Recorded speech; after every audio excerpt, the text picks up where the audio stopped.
ขอต้อนรับเข้าสู่ Wanna Be Love Come to kiss and lick my heart.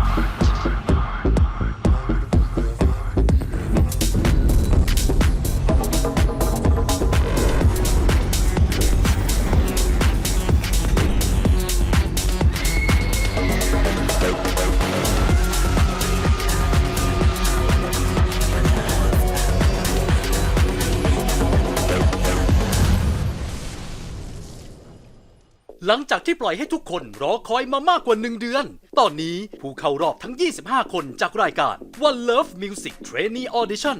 พร้อมแล้วที่จะมาโชว์ความสามารถของพวกเขาให้ทุกคนได้ชมกัน บอกได้เลยนะครับว่ารายการ Wanna Be Love มาพร้อมกับมิชชั่นและกติกาที่เกินการคาดเดา และเหนือความคาดหมายอย่างแน่นอน ถ้าพร้อมแล้วไปชมและให้กำลังใจพวกเขากันได้เลยครับ ซึ่งรายการนี้นะคะเป็นรายการที่จะพาเทรนนีของค่าย One Love Music มาทำมิชชั่นเพื่อหาหนึ่งเดียว ที่จะได้ออกซิงเกิลแรกกับค่าย One Love Music โดยพี่มิกเฉลิมศรีค่ะ ถ้าพร้อมแล้วเราไปพบกับน้องๆที่ผ่านเข้ารอบ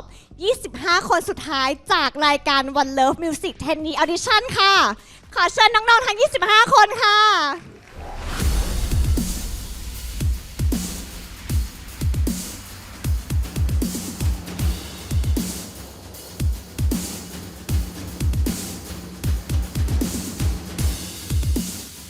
และนี่คือน้องๆทั้ง 25 คนทุกคนเก่งมากค่ะ ขอเสียงปรบมือให้ตัวเองด้วยค่ะ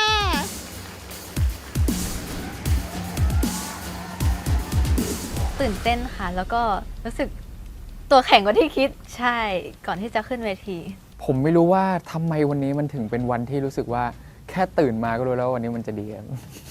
ก็คือแบบสั่นแบบบ่นกับเพื่อนว่าอุ๊ยหนาวจังเลย สั่นแล้วก็แบบอุ๊ยตื่นเต้นอะไรอย่างเงี้ยใช่ และที่ขาดไม่ได้นะคะก็คือดีเรคเตอร์ของเรานะคะ ขอเสียงปรบมือให้กับเมนดีเรคเตอร์นะคะ พี่มิกเฉลิมศรีค่ะ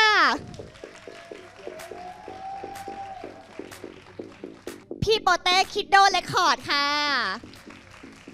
พี่แอมอัจฉริยาค่ะ พี่ตาอู่พิทยาค่ะ และเกสต์ดีเรคเตอร์เนเน่พรณพันธ์ค่ะ ขอถามคุณแม่มิกก่อนเลยนะคะ คุณแม่ค่ะน้องๆทั้ง 25 คนนี้มาได้ยังไงบ้างคะ คือจริงๆ เราก็คัดกันมาหลายรอบตั้งแต่รอบ 10,000 คนเหลือ 600 250 จนเหลือรอบ 25 คนเนี่ยค่ะเราก็เห็นถึงความตั้งใจแล้วก็ความพยายามของน้องๆด้วย แล้วก็คัดมาจนเหลือเท่านี้มาอยู่ในรายการ Wanna Be Love แล้วน้องๆทั้ง 25 คนนี้ก็ยังไม่รู้ใช่ไหมคะว่ามารายการนี้จะต้องเจอกับอะไรบ้าง ใช่แล้วค่ะ เผื่อวันหนึ่งฉันมีความรู้สึกว่าน้องคนนี้อาจจะทำไม่ถูกใจหรือเปล่า อาจจะต้องพักการเรียนขอใช้คำว่าพักการเรียน แล้วพักการเรียนมันคือยังไงคะพี่มิก ก็คือน้องก็จะไม่ได้มาโชว์ตรงนี้ให้เราดูในอาทิตย์ถัดไปอะไรอย่างเงี้ยค่ะ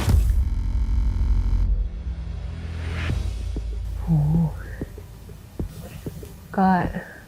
โอ๊ยไม่เอาอีก หนูไม่อยากกลับอ่ะหนูต้องกลับเหรอหนูไม่อยากกลับนะ คือโชว์ในวันนี้ค่ะโชว์ส่วนใหญ่จะเป็นโชว์ที่น้องๆแบบรวมดีไซน์ในการโชว์หรือไม่จะเป็นเรื่องไฟจอหรือว่าเสื้อผ้าลุคต่างๆ น้องๆจะมีส่วนในการร่วมออกแบบทั้งหมดเลย และวันนี้พี่มิกมีเรื่องหนึ่งที่อยากจะบอกน้องๆด้วยใช่ไหมคะ ใช่ค่ะพี่พีคคือจะบอกว่ารายการเรานะคะเป็นรายการของการให้โอกาสนะคะตั้งแต่เทปออนไปอะไรอย่างเงี้ยค่ะพี่ได้กลับไปดูเทปด้วยแล้วพี่ก็รู้สึกเสียดายด้วยกับน้องๆบางคนที่ไม่ได้ผ่านเข้ารอบวันนี้พี่ก็เลยได้ให้โอกาสน้องๆทั้ง4คนนะคะได้กลับเข้ามาร่วมในรายการเราค่ะ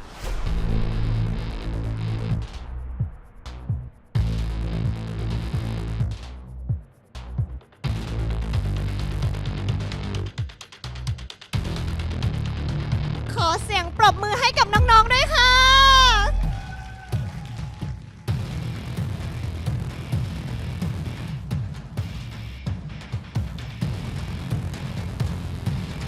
และเซอร์ไพรส์แรกที่รายการได้เตรียมไว้นั่นก็คือ การกลับมาของ Secret Member ทั้ง 4 คน ซึ่งเพื่อนๆทั้ง 25 คนไม่มีใครรู้มาก่อนครับ ว่าจะมีการกลับมาของคนที่ตกรอบไปแล้ว งานนี้ทำเอาผู้เข้าแข่งขันทุกคนตั้งตัวไม่ถูกกันเลยล่ะครับ คือตอนแรกก็ตกใจก่อนว่าใคร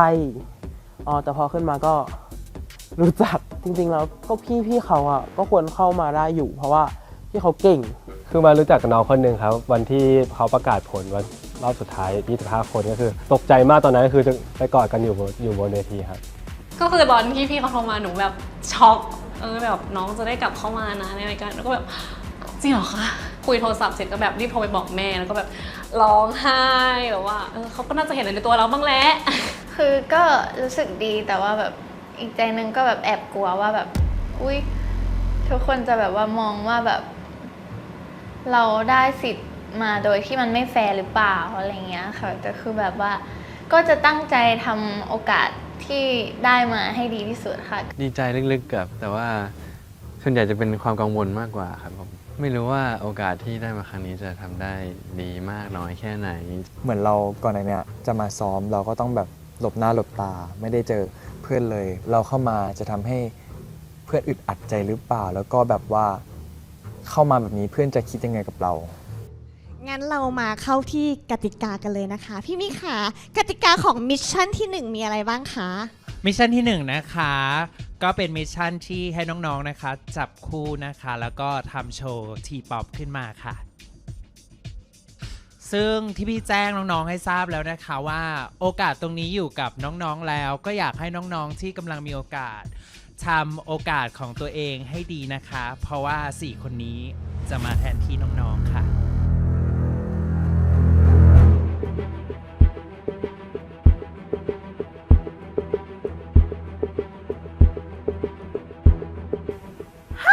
4 คนเข้ามาแล้ว4 คนเราต้องออก แล้วแบบหนูที่ผ่านมาคือพี่เก็บความลับเป็นเก่งมากนะคะ คือยกให้เลยอะเฮ้ยเล่นอะไรเนี่ยมันหน่อยอะเอาพูดตรงๆมันรู้ตอนนี้แล้วดันมันรู้ตอนที่แบบมันเหมือนแบบจากที่เราก็ตื่นเต้นอยู่แล้วว่าพอมาเห็นสิ่งเนี้ยว่าแบบนี่จะออกนะแล้วจะมีคนมาแทนที่กูไม่ให้ กูไม่ออก รู้สึกว่ามันก็น่าตื่นเต้นดีเพราะว่าอันเนี้ยวัดกันเลยว่าถ้าใครที่ไม่พร้อมอะไรเงี้ยก็จะต้องพักการเรียนแล้วก็พี่มีเขาก็ให้โอกาส4 คนเนี้ยเข้ามาแสดงความสามารถในส่วนที่คนที่ผิดพลาดอะค่ะใช่ก็คิดว่าก็โอเค ก็ทำให้เต็มที่ค่ะ พี่รอตัดออกอยู่ค่ะ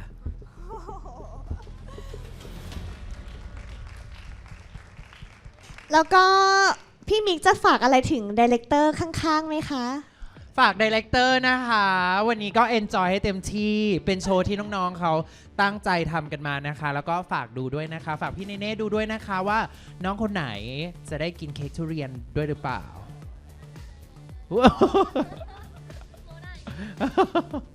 งั้นถึงเวลาของโชว์แรกของวันนี้แล้วนะคะ โชว์ที่ 1 ของวันนี้ก็คือ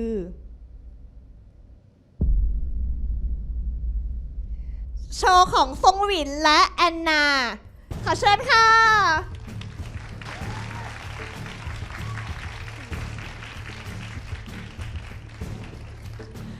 ฟงหวินและแอนนาวันนี้มาในเพลงทุกนาทีที่สวยงามจากนนทนนท์ค่ะ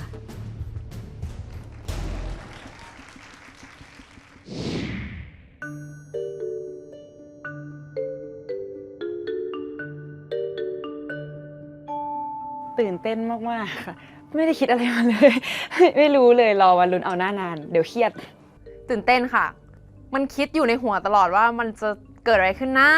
เป็นฟิลนี้ แอบคิดไว้ว่าจะเป็นโจทย์แนวไหนค่ะแล้วก็คิดว่าอาจจะเป็นเพลงธีมรายการหรือเปล่าแบบร้องร่วมกัน24 คนอะไรอย่างงี้ วันนี้เราจะมาแจกโจทย์นะคะ โจทย์ของรอบแรกจะเป็นโจทย์ T-POP ก็จะเป็นเพลงไทยที่น้องๆเคยได้ยินกันนะคะ แต่รอบนี้เราจะให้ทุกคนร้องเป็นคู่ ตื่นเต้นกลัวเป็นภาระคนอื่นใช่เพราะ เพราะเราก็แบบว่าไม่ค่อยได้เท่าไหร่ ตอนพี่มิกบอกจะได้จดเพลงคู่หนูคิดว่าหนูน่าจะได้คู่กับองค์หญิง เพราะว่าเพิ่งนั่ง BTS มาด้วยกันเมื่อเช้าค่ะ แล้วก็ขอ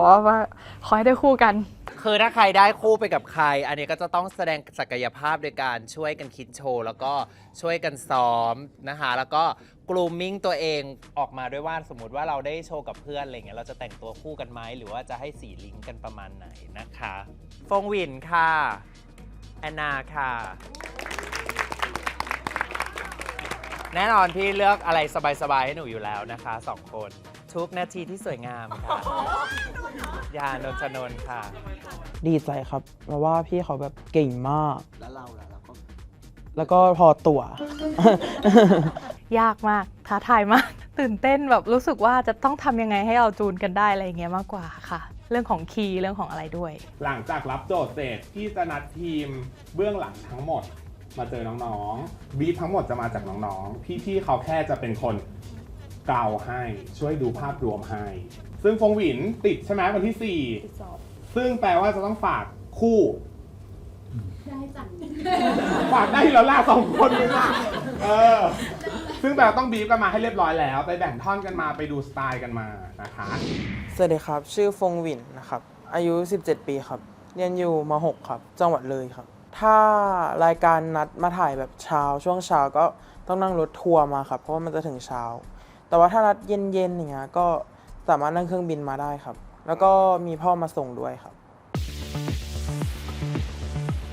วันนี้แล้วก็ขึ้นรถมาแล้วทุกคนรู้สึกว่าคันนี้จะใหม่เวอร์นั่งสบายสุดจริงๆเป็นคนที่ตั้งใจเรียนอยู่แล้วครับแล้วก็ต้องแบ่งเวลาดีๆสมมติสอบวันเว้นวันแล้วก็มาวันที่มันเว้นแล้วเราก็ก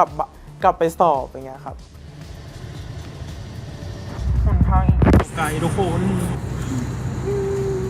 เหมือนที่เราคิดก็คือเป็นการออดิชั่นแบบธรรมดาแบบเหมือนค่ายอื่นๆอย่างเงี้ยครับแต่ว่ามาแล้วแบบกล้องเยอะมากคือแบบตื่นเต้นมากแต่ที่ตื่นเต้นกว่าคือคนรอบข้างเก่งไปหมดเลยทุกคนเลยสวัสดีค่ะแอนนาชยาพัฒน์มอริสค่ะอายุ28 ปีค่ะปัจจุบันประกอบอาชีพนักดนตรีอิสระค่ะประมาณมัธยมค่ะใช่เป็นช่วงที่เพิ่งจะค้นพบว่าชอบร้องเพลงแล้วก็ชอบดนตรีอะไรแบบนี้ค่ะก่อนหน้านี้ก็คือมีการแบบว่าเล่นดนตรีที่โรงเรียนอะไรอย่างเงี้ยค่ะพวกประกวดงานต่างๆแล้วก็เราก็เลยแบบมีเพื่อนเป็นนักดนตรีมากขึ้นแล้วก็ไปทำงานไปร้องเพลงแล้วก็รู้สึกว่าสนุกดีแล้วก็รู้สึกว่าแบบเราชอบร้องเพลงอะไรอย่างเงี้ยจริงๆ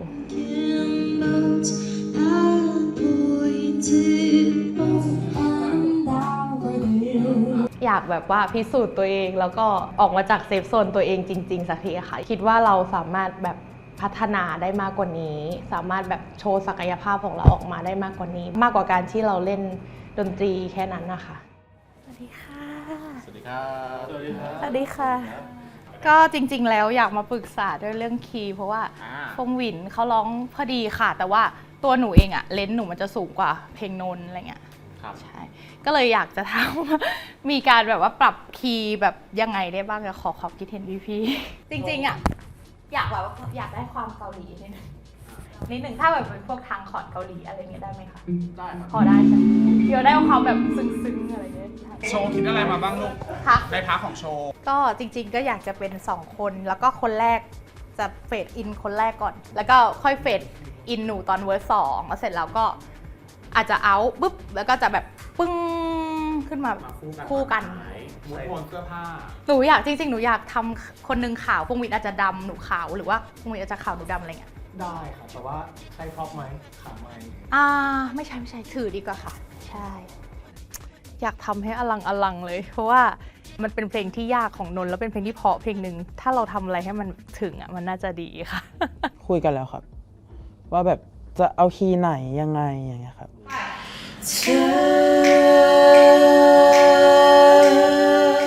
ขึ้นแบบหมายถึงสเต็ปการขึ้นให้ชัดไม่ลากได้แต่ต้องแตะให้เร็วไปมันจะสวยก่อนพี่เขาสวยนิดนึงสวยนิดนึงมันช่างสวยเหมือนแบบวันนี้เรียนร้องเพลงก็คือเรียนครั้งแรกใช่ไหมครั้งแรกเหมือนกันใช่แล้วเป็นเพลงที่โหดมากๆรู้สึกว่าแบบอุ้ยเราต้องแบบเรียนรู้อะไรอีกเยอะเหมือนกันใช่ไหม มันจะมีท่อนที่เราแบบบิดคีย์มันขึ้นไปใช่ไหมคำว่าสวยงามอ่ะมันจะเป็นมันช่างสวยงามเพราะว่าพอใส่ลูกเล่นเยอะแล้วมันแบบต้องตามกันให้ทัน หมายถึงว่าถ้าคนนึงไปอีกคนต้องต่อกันไปให้ได้ แล้วก็ต้องไปกันแบบพร้อมกันด้วย พยายามจูนกันให้มันเข้ากันนะคะ มันจะได้ออกมาปุ้งปั้งโซะ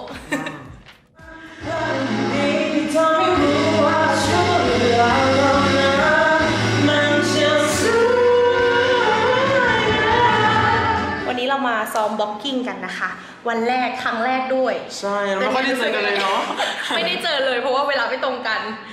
วิธีการใช้มือสำหรับให้ฝ่ายเราเป็นการหาก่อนเราหาตำแหน่งมือก่อนตำแหน่งมือมันคือด้านล่างได้อันนี้คือสบายที่สุด ตื่นเต้นเหมือนกันเพราะว่าไม่เคยแบบฟิลแบบว่าเพอร์ฟอร์แมนซ์อะไรแบบนี้นะ เราติดตามกันด้วยนะคะ แล้ววันนี้ครูเขาให้ทำอะไรบ้าง ซ้อมบล็อกกิ้งการเดินอย่างเงี้ยทั้งหมดเลย ใช่ แล้วก็มีการให้เราลองดูโพสิชันตัวเองแล้วก็แบบมาร้องด้วยกันอะไรอย่างนี้นะคะ ก็เป็นประสบการณ์ที่ดีเพราะว่าเราไม่เคยซ้อมกันเลย ใช่ ครั้งแรกเกินอ่ะ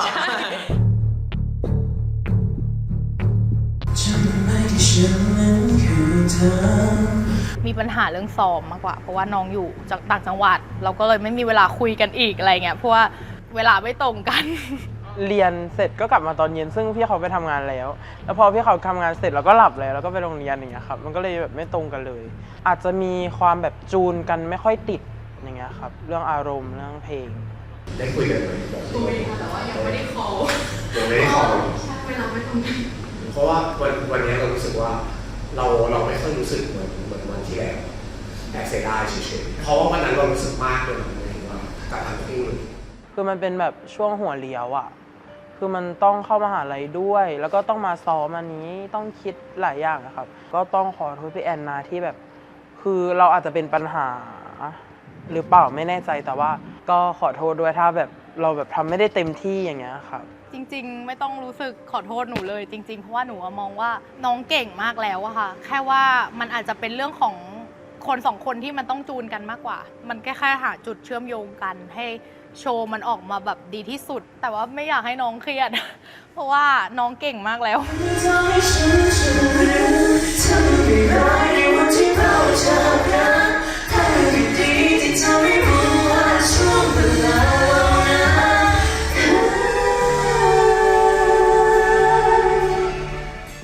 วันนี้ก็จะไปซ้อมกันนะคะ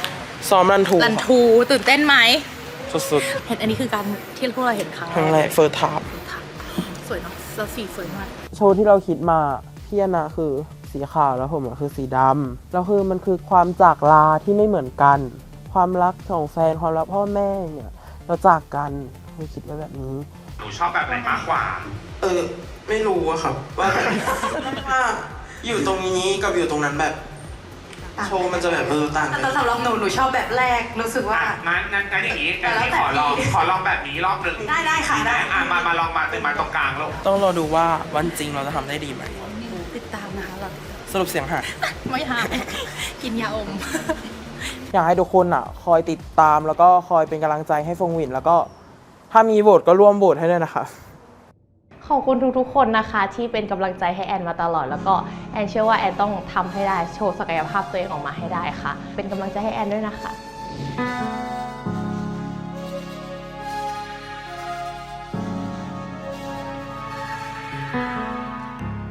จำได้ไหมที่ฉันนั้นเคยถามว่าจะเป็นอย่างไรถ้าเราทั้งสองในวันพรุ่งนี้ได้ตื่นขึ้นมาแล้วเราไม่ได้พบกันอีกแล้วใจเต็มไปด้วยคำถามแต่ไม่มีเธอรับฟังอยู่อีกแล้วเหมือนตอนที่เธอและฉันเคยเคียงข้างกันไม่มีทางที่ฉันจะลืมทั้งเรื่องดีร้ายในวันที่เราจากกันและเรื่องดีๆที่เธอไม่รู้ว่าช่วงเวลานั้นมันช่างสวยงามอีกคำถามที่มันยังคาในใจเธอรู้ไหมมันทรมานแค่ไหนเพราะคำตอบมันอยู่ในทุกนาทีที่ฉันเคยเคียงข้างเธอ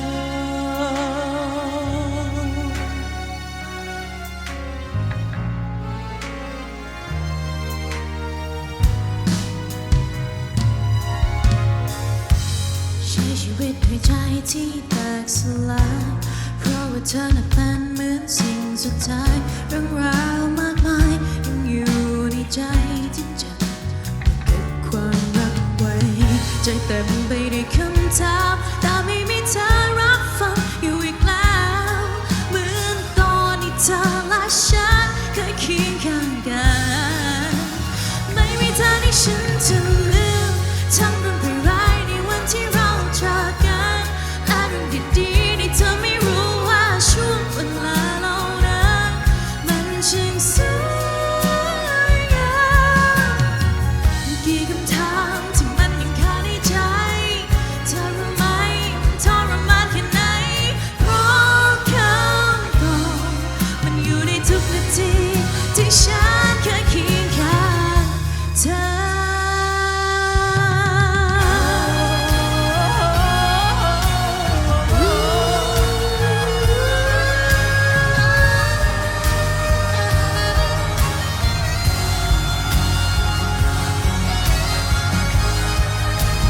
ไม่มีทางให้ฉันลืมทั้งเรื่องร้ายในวันที่เราจากกันและเรื่องดีๆที่เธอไม่รู้ว่าช่วงเวลานั้น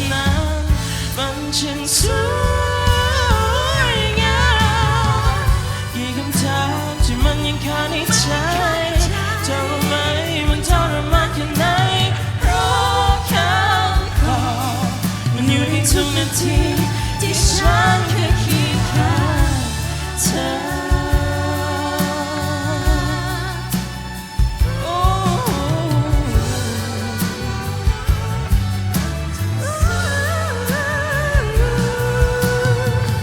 กี่คำถามที่มันยังคาในใจเธอรู้ไหมมันทรมานแค่ไหนเพราะคำตอบมันอยู่ในทุกนาทีที่ฉันเคยเคียงข้างเธอ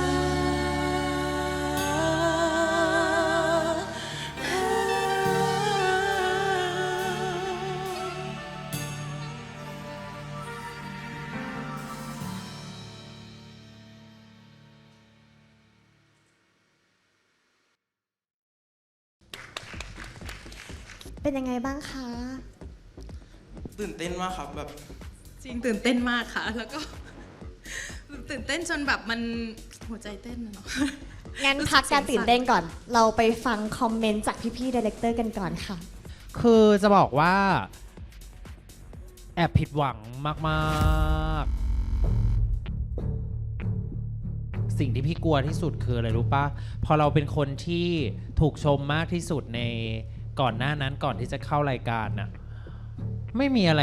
ที่มันดูมีความพัฒนาขึ้นมาเลยอะ คอมเมนต์แรงอยู่คือแรงอะว่าผิดหวังพี่มีผู้ผิดหวังเนี่ยแล้วก็ผิดหวังในตัวเองเหมือนกัน คือยืนคนละฝั่งอะไม่ว่านะดูไม่มีปฏิสัมพันธ์ไม่ว่าปิดไฟไปแล้วครึ่งเพลง ไม่เป็นอันหนึ่งอันเดียวกัน แล้วก็ไม่เข้าใจว่าอยู่ดีๆฟงหวินก็ถือนาฬิกาทรายมา ซึ่งไม่ได้ทำให้เราคือการจะถืออะไรก็ตามหรือจะเอาอะไรมาเล่นก็ตามมันต้องส่งเสริมบุคลิกเราหรือทำให้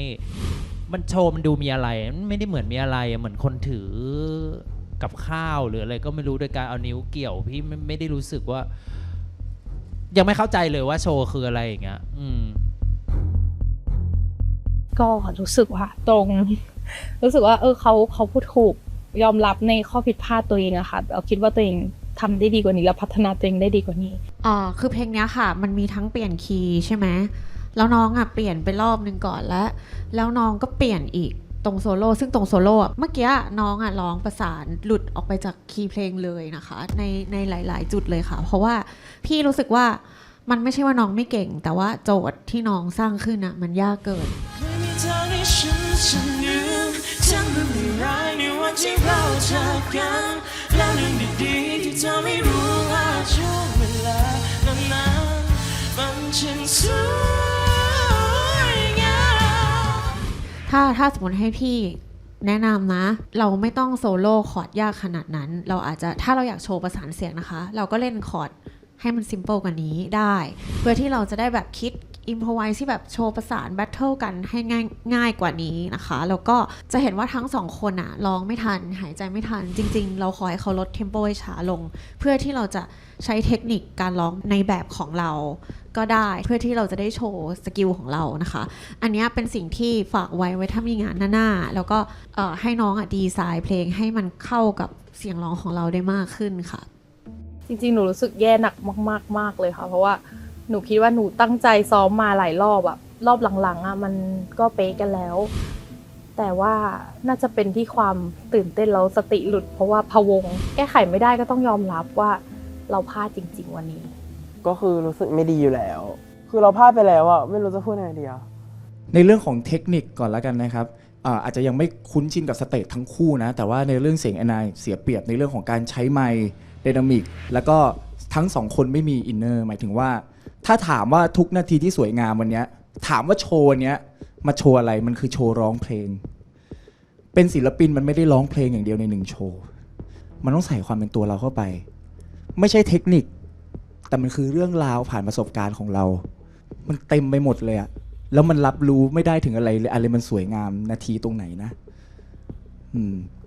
อยากให้กลับไปสู่จุดที่ง่ายที่สุดของการร้องเพลงไม่ใช่ว่าร้องยังไงให้มันเก่งให้โชว์มันเวอร์มันหมายความว่าอะไรสำหรับเราจะเล่าให้คนอื่นฟังยังไงถูกไม่ถูกแล้วแต่ต้องมีเรื่องราวแล้วเวลาเราร้องเยอะเกินไปเราจะเข้าใจเองว่าโหตรงนี้มันไม่ได้รู้สึกว่ะบางที less is more ใช่บางทีโชว์โคโรกราฟเราอาจจะไม่จำเป็นต้องไปใส่ก็ได้ถ้าใส่มาแล้วไม่รู้สึกไม่ต้องทำให้มันเยอะสิ่งให้มันซิมเพิลถ่ายทอดมันออกมาเล่าเรื่องให้คนฟังว่าเพลงมันเล่าเรื่องมากอะไรอย่างเงี้ยค่ะสู้ๆเป็นกำลังใจให้ค่ะด้วยโชว์เนี้ยก็ต้องยอมรับว่ามันมีข้อบกพร่องอยู่ชัดเจนนะครับมันอาจจะเป็นโชว์หนึ่งที่ทำให้น้องๆเรียนรู้ได้ว่าสิ่งนี้มันในอนาคตเราจะได้ปรับยังไงเราจะได้เปลี่ยนมันยังไงหรือว่าพัฒนาไปในทิศทางไหนนะครับก็เอาใจช่วยครับใช่ขอให้มีกำลังใจร้องเพลงต่อไปนะครับผมสู้ๆหลายคนอะกรรมการหลายคนเขาพูดเลยว่าอยากให้แบบ back to แบบ basic normal เลยที่กลับไปแบบร้องแบบให้มันรู้สึกดีผ่อนคลายกว่านี้อะค่ะใช่ถึงมันจะเป็นผลงานที่ไม่สมบูรณ์แล้วก็อาจจะมีข้อผิดพลาดแต่ว่ามันก็เป็นหนึ่งในผลงานของเราก็รู้สึกภูมิใจว่าครั้งหนึ่งเราก็ได้ทำผลงานนี้ขึ้นมาแล้วก็แบบไม่รู้สึกว่าแบบมันเป็นผลงานที่ไม่น่าจดจำเลยครับฟงหวินและแอนนามีอะไรอยากจะพูดกับพี่ๆไดเรคเตอร์ไหมคะขอบคุณก่อนอื่นขอบคุณพี่ๆทุกคนเลยนะคะที่คอยแนะนำนะคะแล้วก็จริงๆวันนี้หนูยอมรับว่าหนูมีข้อผิดพลาดหนึ่งอย่างที่หนูลืมนาฬิกาทรายค่ะจริงๆหนูต้องถือมาพร้อมน้องอะไรเงี้ยแล้ววางพร้อมกันแล้วพอจังหวะที่หนูลืมนาฬิกาทรายมันก็ทำให้หนูแบบคอรัสเพี้ยนไปเลยเพราะว่าหนูกังวลมากว่าจะกลับไปเอายังไงอะไรเงี้ยค่ะแต่มันกลับไปไม่ได้แล้วเราก็แบบทำให้หลุดโฟกัสคอรัสแล้วก็การเดินทุกอย่างก็หนูคิดว่าคนที่พลาดที่สุดจะเป็นหนูค่ะก็รู้สึกว่ายังน่าจะต้องพัฒนาเรื่องการสื่อสารกันมากขึ้นค่ะแล้วก็ในเรื่องของการเข้าใจทำความเข้าใจเพลงค่ะตอนที่เราซ้อมอ่ะมันดีกว่านี้มากครับเพราะว่าคือเหมือนมันสติมันหลุดอ่ะแบบค่ะใช่ไหมแบบแล้วมันดีกว่านี้อะค่ะแต่ว่าก็จะนำคำของทุกคนมาปรับใช้แล้วก็แก้ไขในอนาคตนะครับขอบคุณครับขอบคุณค่ะพี่พีเป็นกำลังใจให้นะคะขอบคุณฟงหวินและแอนนาค่ะ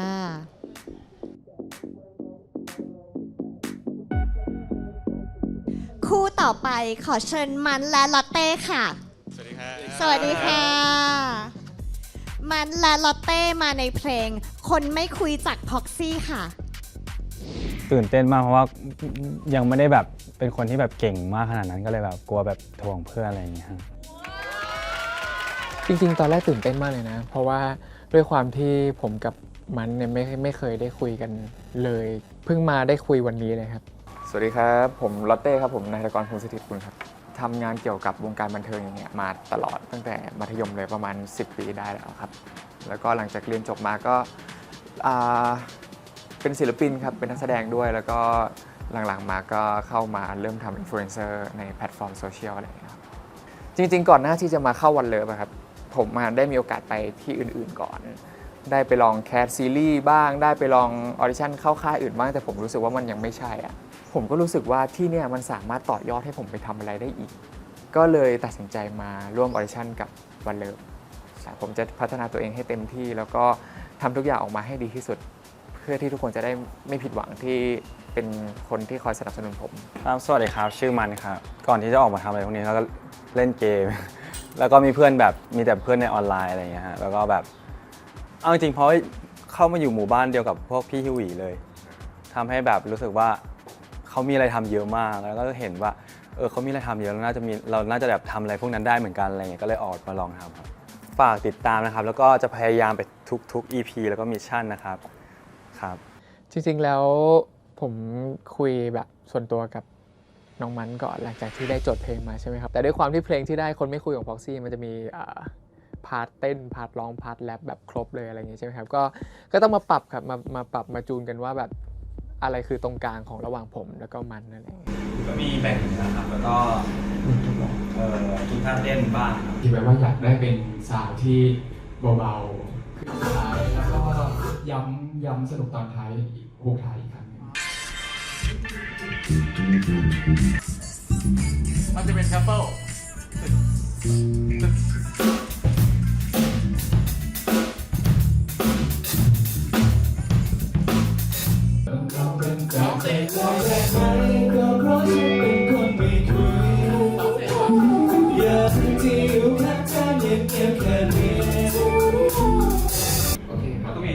จริงๆมีตอนท้ายที่เราดีไซน์กันมาแต่ว่าเดี๋ยวถามความเห็นพี่ๆกันได้เลยจะเป็นการจบเหมือนกลุ่มเพลงปกติครับแต่แค่จะเป็นคุณไม่เก่งแต่มันรักจะดนตรีจบไปแล้วจะมีมุกแบบคุณไม่เก่งแต่มันรักจริงน่าจะแบบน่ารักครับ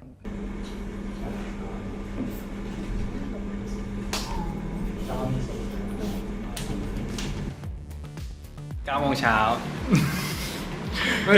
เรานอน2 ทุ่มอยู่แล้วใช่แล้วก็เราก็มาให้ครูสอนเรื่องแบบการใช้เสียงที่ถูกต้องครับใช่ขอเพิ่มพี่หนึ่งตอนที่เบรกดาวเข้ามาก็คุยไม่เก่งก็คุยไม่เป็นก็มาเป็นแฟนเด็กแล้วลองเป็นแฟนกันเลยได้ไหมวันนี้พี่ได้เทคนิคใหม่คือด้วยเพลงที่เราได้เนิร์ฟR&Bใช่ปะซึ่งมันก็ร้องได้แต่ว่าคุณครูพี่หอยก็แบบว่าแนะนำเพิ่มเติมว่าถ้าจะร้องเพลงอะไรอย่างเงี้ยก็ต้องแบบใช้เทคนิคนึงเพื่อความสนุกของเพลงมากขึ้นอะไรเงี้ยคุณไม่เก่งแต่มันรักจริงการเวิร์กช็อปก็ฝากติดตามด้วยนะครับทุกคนกับโชว์พวกเรา2 คนนะฮะมันแล้วก็ลาเต้กับเพลงคนไม่คุยนะครับขอบคุณครับขอบคุณครับ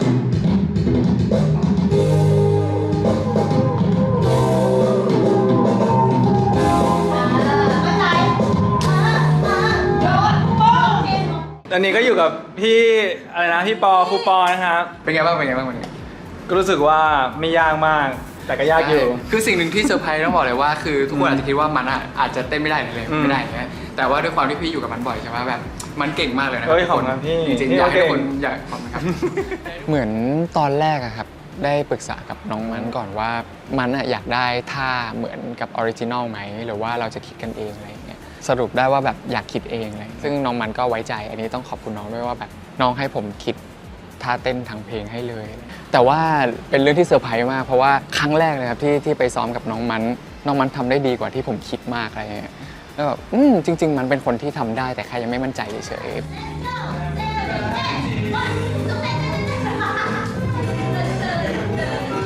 ฝากพวกเรา2 คนนะครับกับเพลง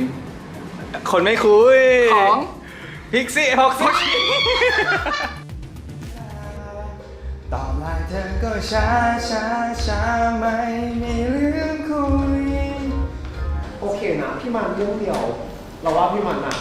จ้องจุดเดียวหมายถึงว่าไอไลน์มันเปลี่ยนบ่อยกังวลเรื่องร้องอย่างเดียวครับพอกังวลเรื่องร้องมันก็จะไปออกที่เต้นด้วยอะไรอย่างนี้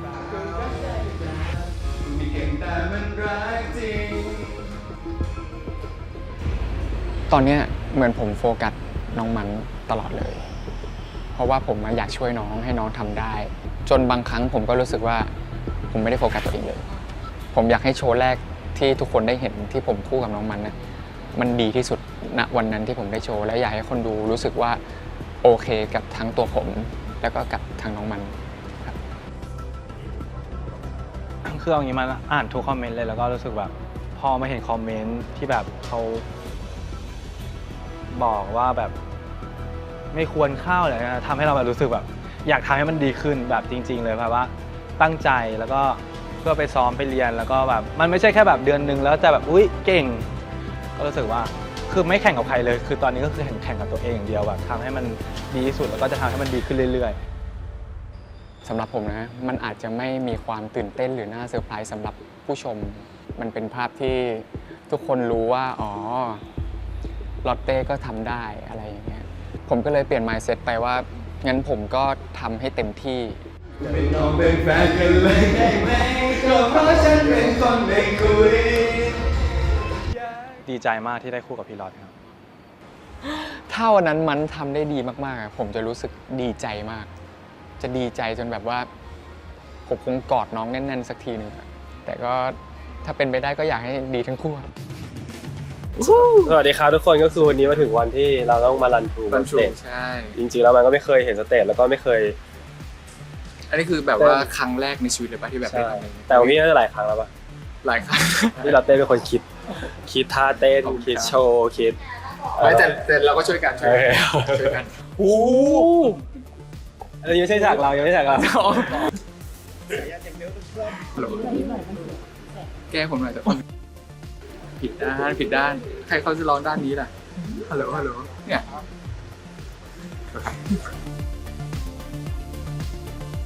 ความรู้สึกครั้งแรก ตอนแรกนึกว่าจะเขินกว่านี้แต่ว่าไม่ค่อยเขินแล้วเพราะว่าเจอกันที่กันบ่อยมากแล้วก็สนุกคือรู้สึกว่าไม่เก่งกว่าเมื่อก่อน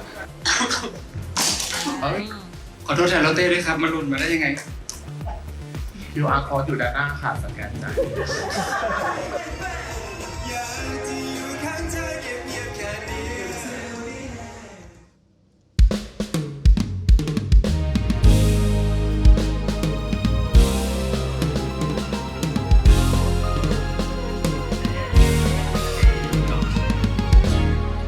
เหมือนไม่ค่อยแคร์ก็เหมือนไม่ดูแลตอบไลน์เธอก็ช้าไม่มีเรื่องคุย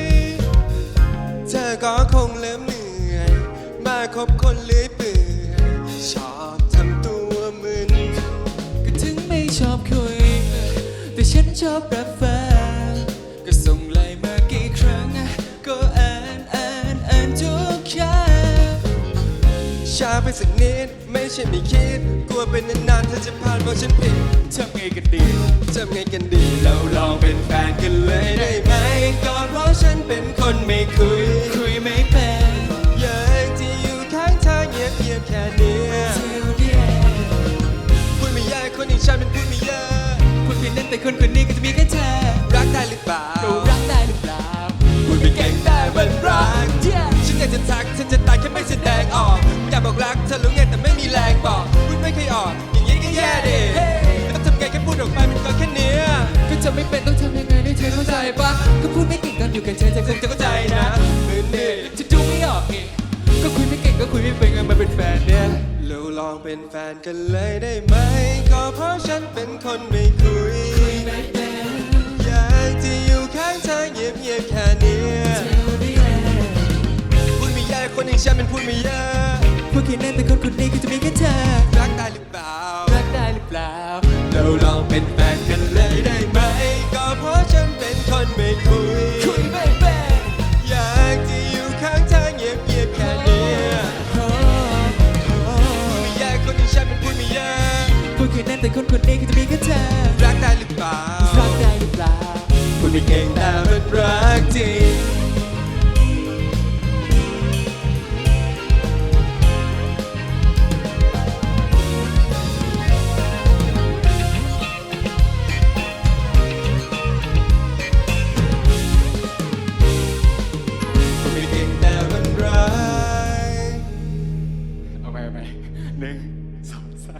คุณไม่เก่งแต่มันรักจริง ขอเสียงปรบมือให้กับมันและลอตเต้ค่ะ หล่อมากเลยนะคะทั้งสองคน เรามาฟังคำแนะนำจากพี่ๆดีเรคเตอร์ดีกว่าค่ะ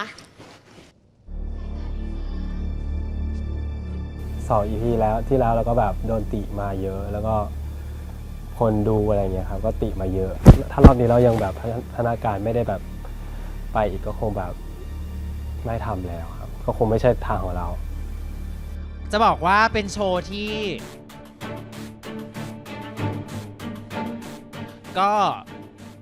ไม่เหมือนมาแข่งเหมือนแบบมีผลงานแล้วอะไรอย่างเงี้ยซึ่งบอกว่าเป็นโชว์ที่ดีมากแล้วก็ต้องบอกว่าเกินความคาดหวังมากเพราะว่ามันมาตั้งแต่แรกคือร้องไม่ได้เลยแล้วไม่เต้นด้วยเต้นไม่คือทุเรศอะตอนแรกอะพูดตามตรงแต่วันนี้ก็คือแบบบอกหมายถึงว่าเราอยู่กันมาอะไรอย่างเงี้ยเราก็ไม่ได้เข้าไปดูเด็กซ้อมเพราะเราไม่อยากเข้าไปแบบอยากมารอดูพัฒนาการวันนี้มันคือตัวอย่างของคนที่มีพัฒนาการขึ้นที่ดีมากๆจากคนที่ทำอะไรไม่เป็นเลยวันนี้มาแบบว่าอยากโชว์ให้มีเห็นเลยจริงๆแบบคือมาด้วยความตั้งใจเลยวันนี้แบบเต็มที่ครับลอตเต้คือจะบอกว่าเมื่อก่อนลอตเต้จะมีลายเต้นที่ก็เต้นเก่งแหละแต่พี่มีความรู้สึกว่ามันยังเชยอ่ะผมก็กลัวว่าสิ่งที่ผมคิดมาสิ่งที่ผมทำโชว์มาทั้งหมดอะมันจะออกมาไม่ดีแต่วันนี้ก็ดีขึ้นหนูยังติดทำอย่างเงี้ยซึ่งพี่ดูพี่เรนมานานแล้วอะไรอย่างเงี้ยคือมันต้องเปลี่ยนแบบบางอย่างแต่วันนี้ทำได้ดีแล้วโชว์ออกมาคือทำออกมาด้วยกันดีมากรู้เลยว่าซ้อมกันบ่อยอ่ะจริงๆเป็นโชว์ที่สนุกเลยเป็นโชว์ที่ energy แบบว่าไม่ตกเลยตลอดทั้งเพลงแต่ว่าเราจะรู้สึกว่าดีเทลเรื่องการร้องก็สำคัญแหละในอนาคตที่เราได้ออกไปเจอคนดูจริงๆเรื่องร้องก็อาจจะต้องพัฒนาขึ้นนะครับก็เอาใจช่วยนะครับทั้งคู่เลยนะครับมันก็เพี้ยนแหละแต่ว่าก็พัฒนาได้อะไรอย่างเงี้ยแต่ที่นี่รู้สึกว่ามันสำคัญมากที่สุดคือความสนุกที่คนดูได้รับความธรรมชาติอะไรเงี้ยนี่ชอบความธรรมชาติของสองคนนะที่แบบเข้ากันได้อะไรเงี้ยแล้วก็เฮฮาคนดูอ่ะได้ลองดูทุกคนสีหน้าทุกคนก็จอยไปกับยูอ่ะเขาไม่ได้สนยูว่ายูร้องเพี้ยนหรือไม่เพี้ยนนะอันนี้สบายใจได้นั่นแหละอยากให้คีปความ natural ไว้ความแบบใสๆของเด็กหนุ่มอะไรเงี้ยนี่ชอบมากๆเลยโอเคมากๆคือลอตเต้จะมีจุดแข็งในความแบบเหมือนเขาคล่องแล้วเขาดูแบบเขาพริ้วมากเลยไม่ว่าจะเป็นการเต้นหรือการแบบแสดงแบบ facial expression อะไรเงี้ยแต่ว่าของมันอะถ้าพี่มิกบอกว่าจากที่เต้นไม่ได้เลยร้องไม่ได้เลยอะอันเนี้ยพี่ไม่ได้รู้สึกว่ามันจะแย่ขนาดนั้นแสดงว่าเรามีพัฒนาการที่แบบเรียนรู้เร็วมันแล้วลอตเต้มีอะไรอยากจะพูดกับพี่ๆดีเรคเตอร์ไหมคะมันก็ดีใจมากที่ได้มาอยู่จุดนี้แล้วก็ขอบคุณพี่ๆทุกคนที่ให้โอกาสนะครับแล้วก็คือพี่มิกเป็นคนที่มาตรฐานสูงในแบบหลายอย่างอะไรเงี้ยแล้วครั้งนี้เขาก็ชมครับแล้วก็แบบรู้สึกว่าโอเคเราความตั้งใจแรกของเราก็คืออยากมาโชว์ให้พี่เขาเห็นว่าเราทำได้นะอะไรเงี้ยแล้วเขาเห็นเราเลยแบบดีใจตรงนั้นครับครับพูดเป็นตัวแทนของทั้งสองคนเลยก็ได้ครับก็ขอบคุณทุกคนมากเลยครับผมขอบคุณมากครับน่ารักมากๆเลยขอบคุณมันและลอตเต้ค่ะขอบคุณครับขอบคุณมากครับขอบคุณครับ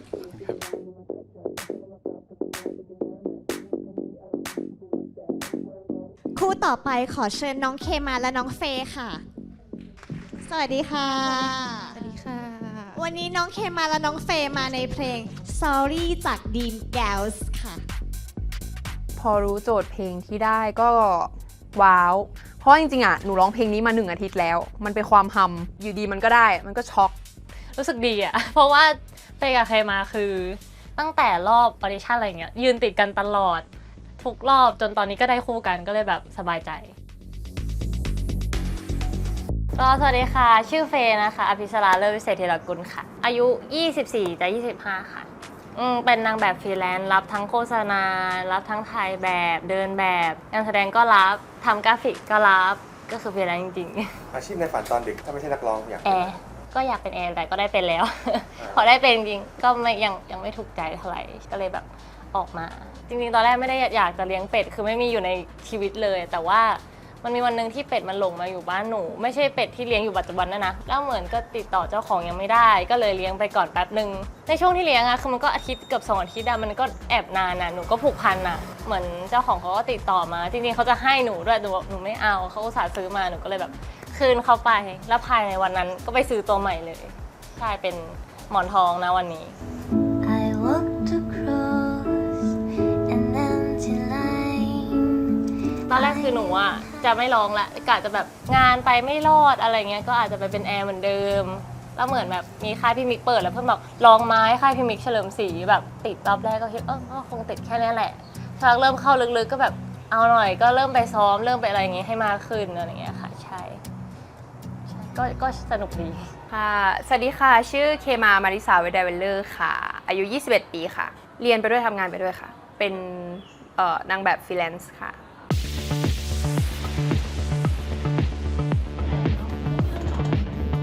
หนูชอบร้องเพลงตั้งแต่จริงๆ ถ้าจำความได้เลยตั้งแต่ป .4 แค่รู้สึกว่าร้องแล้วแบบสนุกชอบร้องเพลงแต่ไม่ได้ชอบประกวด เพราะว่าการประกวดมันกดดัน หนูเป็นคนที่แบบ perfectionist มาก ถึงแม้เราจะชอบมัน แต่ว่ามันจะเครียดกดดันตัวเองเกินไป แต่มาเวทีเนี้ยหนูรู้สึกว่าแบบหนูอยากปล่อยทุกอย่างเลย หนูอยากให้ทุกอย่างมันเป็นไปตามธรรมชาติที่เราเป็น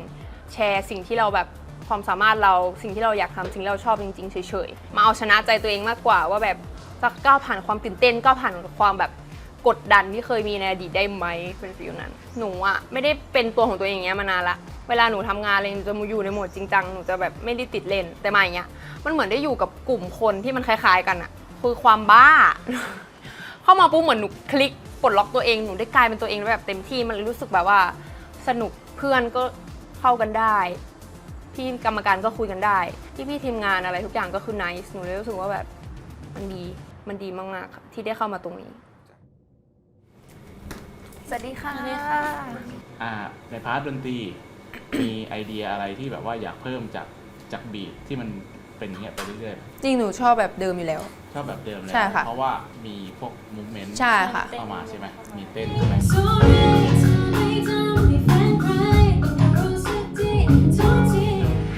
หนักใจจริงๆอะมันเป็นสไตล์ที่หนูอะไม่เคยร้องเลย แล้วหนูรู้สึกว่ามันยากด้วยแล้วก็มีเต้นอีก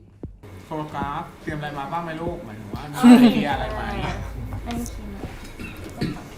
ตัวนี้ พี่เจ หน้าผมใช่ไหมมันจะมีความเป็นไซฟอร์นิดนึง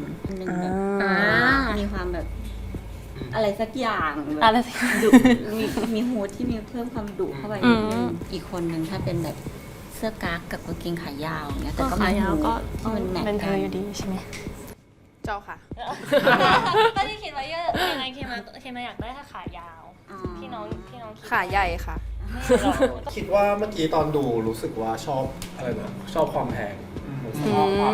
ชอบการขยับน้องใช่คิดว่าน่าจะเป็นห่วงเรื่อง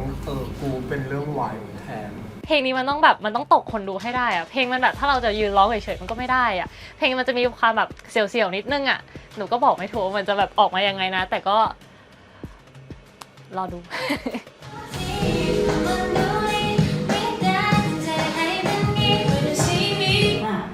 มันค้างไว้แล้วพูดคำว่า sorry พูด sorry แบบนี้ sorry วันนี้เรามาซ้อมร้องเพลงกันเนาะ ใช่เพลงอะไร sorry sorry คือตอนแรกอะมั่นใจแล้วนะว่าแบบมันก็แบบมันร้องได้ แต่เพราะว่าจริงๆก็คือปรับระเบิดจริง Sorry ถ้าไปทำให้แฟนใครต้องมารู้สึกดีโทษทีในชีวิตที่วันเธอ even มีฝึกหายใจ ใช่ฝึกหายใจ แล้วก็ การใส่อินเนอร์ต้องอินเนอร์บวกกับร้องเล่นเต้นอีกต้องรอดูกันว่าพัฒนาการจะเป็นยังไงใช่แต่ว่าต้องดีแน่นอนแหละเนาะ แต่ต้องมั่นใจ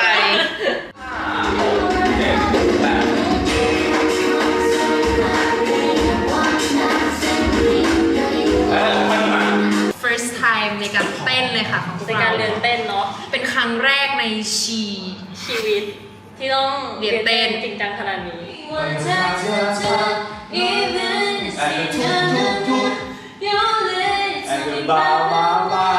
sorry ต้องมั่นใจว่าอันนี้เป็น sorry มือยังไงใช่อันนี้เป็นปัดขึ้นยังไงอันนี้เป็นแท็กให้เห็นทุบให้เห็น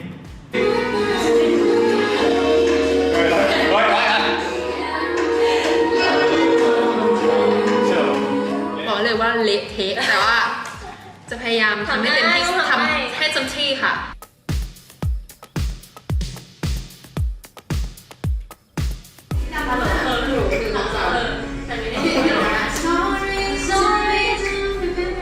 จะถามว่าช่วงนี้น่าจะเป็นช่วงที่มีความสุขที่สุดในชีวิตแหละก็เลยแบบอาจจะโฟกัสที่ตรงเนี้ยได้แบบเต็มที่จริงๆมันแปลกมากมันเหมือนแบบเป็นแพชชั่นใหม่ๆในชีวิตทำให้แบบอยากตื่นมาทำมากแบบเช้าแค่ไหนก็อยากมาหนูไม่มีคำว่าเหนื่อยหนูอยากเรียนรู้หนูอยากเต้นถึงแม้จะทำไม่เป็นถึงแม้จะทำไม่ดีแต่ก็อยากทำอยากรู้ว่าติงจะไปได้ถึงแค่ไหน Sorry ที่ไม่ทำให้แฟนใครต้องมารู้สึกดีโทษทีคนมันดูดีไม่ได้ใช่แบบพี่เฟย์คือง่ายมากคือคู่หนูแทบจะไม่มีปัญหาอะไรกันเลยแบบว่าคุยกันง่ายเข้ากันได้อะอยากซ้อมมันยังไงคุยกันได้แบบทุกอย่างแบบคือซัพพอร์ตกันเยอะมากจริงๆด้วยความที่แบบเป็นน้องเขาก็เก่งอะเรื่องเสียงร้องเรื่องอะไรอย่างเงี้ยคือแบบหนูก็ยกให้น้องเลยก็ขอบคุณที่แบบคอยช่วยกันอะไรอย่างเงี้ยก็ขอให้วันจริงออกมาดีมีกังวลอะไรไหม ความตื่นเต้นคิดอะไรอยู่คิดทุกอย่างแบบว่ากลัวจำร้องได้แต่ว่าเต้นถ้าซ้อมเยอะพอไม่ต้องกังวลเรื่องสั่งคนเยอะดีแล้วใช่ไหมเครียดเรื่องคนรอบตัวหมายถึงว่าคนเยอะถ้าไม่เครียดเรื่องคนเยอะคือจบละก็วันนี้นะคะเป็นวัน run through ของพวกเรานั่นเองนะคะความรู้สึกเป็นยังไงพี่เฟย์ใจจะหลุดออกมาแล้วค่ะใจจะหลุดออกมาแล้วอุปสรรคอย่างแรกของพวกเราเลยก็คือความตื่นเต้นเดี๋ยวเราจะไปดูกันเลยว่าเวทีเป็นยังไงไปกันค่ะไปกันเลยว้ายสวัสดีค่ะว้ายว้ายสวยมาก กลัวยิ่งกว่าเดิมอีกวะเนี่ยฉันทำไมฉันสูงจังท่าตั้งแต่แรกเลยอะตั้งแต่วันให้ท่าพวกหนูเต้นไม่ได้เลยนะเต้นผิดทุกอันแต่รู้สึกว่าความตั้งใจความแบบสู้ของพวกเราอะมันมากพอเรื่องร้องอีกฝึกร้องอะไรกันให้เยอะพี่เฟย์อย่างเงี้ยรู้สึกว่าตัวเองร้องไม่แข็งแรงเวลาเต้นเขาก็พยายามแบบฝึกทุกครั้งที่ฝึกคือจะเต้นไปด้วยร้องไปด้วยให้มันแบบเหนื่อยให้มันชินกับแบบว่าเนี่ยจริงๆมันต้องเป็นอย่างนี้นะอะไรอย่างเงี้ยคือพยายามกันทั้งคู่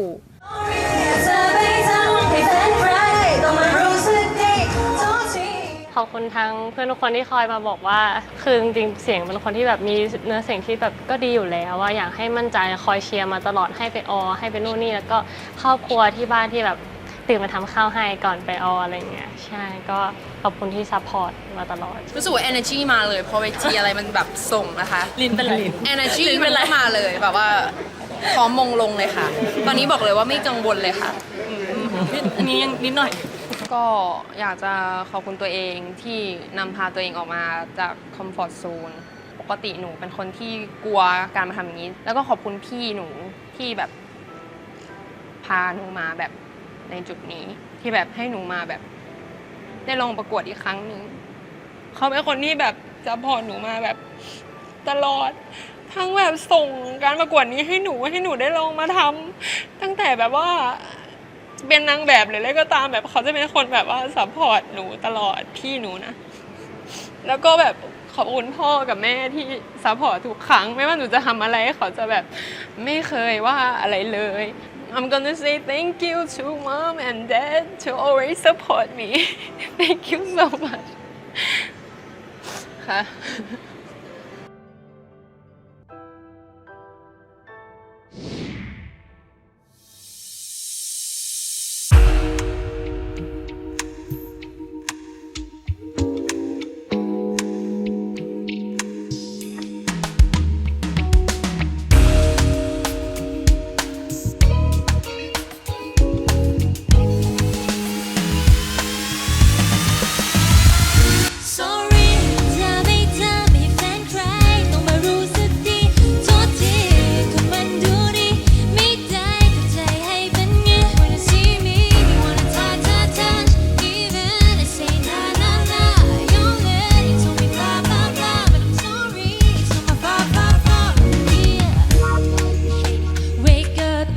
พอจะรู้เธอไม่เคยต้อง break up แต่มันก็ช่วยไม่ได้ and you gotta face up and I still look so pretty even I have no makeup ก็เธอให้ฉันดูไม่เท่สิ่งที่เรื่องนี้ฉันเองก็ไม่เพยฉันก็ไม่ได้คิดจะเปลี่ยนแฟนใครเธอไม่คิดต้องรอแฟนเธอนั้นมากไง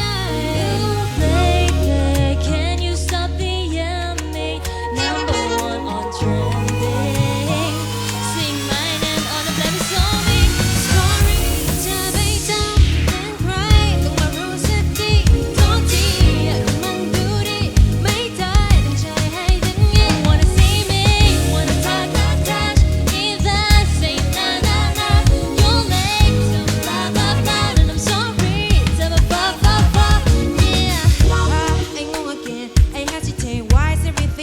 for funny in the game. Fucking sake, so take him out. He's on his say, well, if 100 cost him saying hi to come to hospital. กูจะบ้าตายมองที่ตาแกไปคิดมากมาย crazy make me to open wide wish me right on him or rather die let's do it กูคงสวยมาก lady wanna send me your name โอ้โหได้ทำมาแอบไม่มีแฟนไม่เจอ like touching my tape เคยพยายามตอนนี้นี่ยังสดกูคงสวยมาก lady wanna hit this booty you wanna send me nude what the fuck boy I don't fuck with you sorry แค่ไม่เจอมีแฟนใครต้องมารู้สึกดีโทษทีมันดูดีไม่ได้ใจให้เป็นมิตร wanna see me wanna touch even I say nah nah nah you're late so it's blah blah blah sorry so it's blah blah blah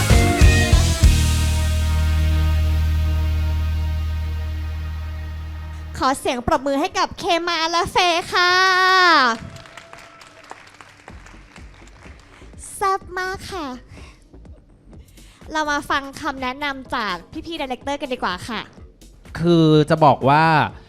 อันเนี้ยรู้สึกว่ามีเหตุผลว่าทำไมเขาถึงไปนั่งตรงนั้นกัน เพราะว่าคนส่วนใหญ่ชอบไปนั่งมาก เพราะว่าเห็นว่ามันเป็นแบบเหมือนแบบสแตนแล้วก็มันนั่งได้ แต่อันเนี้ยเขาไปนั่งแล้วก็แบ่งเลเยอร์เต้นกันเราก็เลยอันเนี้ยสมเหตุสมผลที่ไปนั่งตรงนั้นอะไรอย่างเงี้ยแล้วก็คุยกันในเนี้ยตลอดว่าไม่ชอบชุดเลย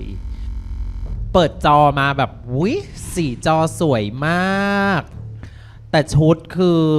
มันไม่ได้ไปกับจอด้วยอะไรอย่างเงี้ยนึกออกปะคือจะบอกว่าเตือนเคมาตั้งแต่แรกว่าหนูจะทำผมทรงนี้จริงหรอซึ่งเป็นเรฟเฟรนซ์ที่เราเห็นข้างหลังบอกว่านี่ไงแม่เบลล่าฮาดิดแต่พอเธอสองคนทำออกมาปุ๊บมันกลายเป็นแบบย้อนยุคไปเลยอ่ะยันชุดยันผมมันย้อนยุคไปหมดเลยสิ่งที่แบบเป็นปัญหาใหญ่ของหนูเลยก็คือหนูเกรงใจหนูเข้าใจว่าแบบอ๋อเขาคิดมาแล้วแบบนี้เราก็เอาตามนั้นซึ่งเล็บกับอันเนี้ยมันก็ไม่ได้ตรงกันเท่าไหร่แต่อาจจะผิดที่การสื่อสารมันไม่ตรงกันระหว่างหนูกับแบบ